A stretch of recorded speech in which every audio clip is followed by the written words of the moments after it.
Quand on évoque les problèmes humains dans les fusions et acquisitions d'entreprises, on pense aux différences culturelles.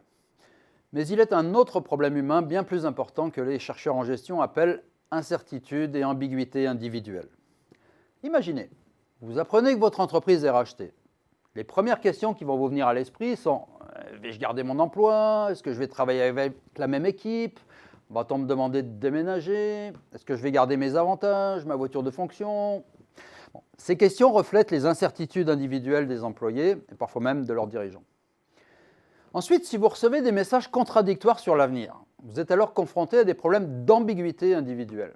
Par exemple, la nouvelle direction dit qu'elle compte sur tous dans sa stratégie, mais les syndicats s'inquiètent pour l'emploi et la rumeur parle de délocalisation. Ces incertitudes et ambiguïtés contribuent à réduire la productivité et l'engagement. En effet, pourquoi s'investir à fond quand on ne connaît pas son avenir? Elles peuvent aussi se traduire par des départs d'employés compétents. C'est pourquoi ces incertitudes sont souvent prises en compte et gérées par l'acquéreur, notamment dans la phase dite des 100 premiers jours après le rachat. L'acquéreur communique sur sa stratégie, sur les changements, il cherche à rassurer, à diminuer l'anxiété des employés. Néanmoins, les incertitudes et ambiguïtés peuvent refaire surface tout au long du processus d'intégration et bien au-delà des 100 premiers jours. En effet, l'intégration d'une entreprise est un processus d'apprentissage complexe. Il est fort possible que les changements envisagés doivent être révisés. Il est possible que les résultats positifs espérés mettent du temps à se concrétiser.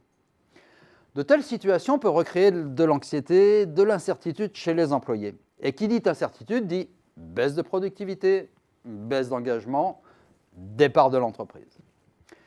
La diminution de l'incertitude est donc un travail constant tout au long du processus d'intégration. Elle suppose un pilotage fin, à l'écoute des signaux envoyés par les employés, et certains acquéreurs surveillent par exemple le taux d'absentéisme de leur personnel ou le mécontentement des clients. Ils veillent aussi à la cohérence de la communication interne. Car les incertitudes et ambiguïtés individuelles sont assurément le problème humain le plus répandu dans les fusions-acquisitions et un problème pouvant causer grand tort pour la réussite de telles manœuvres.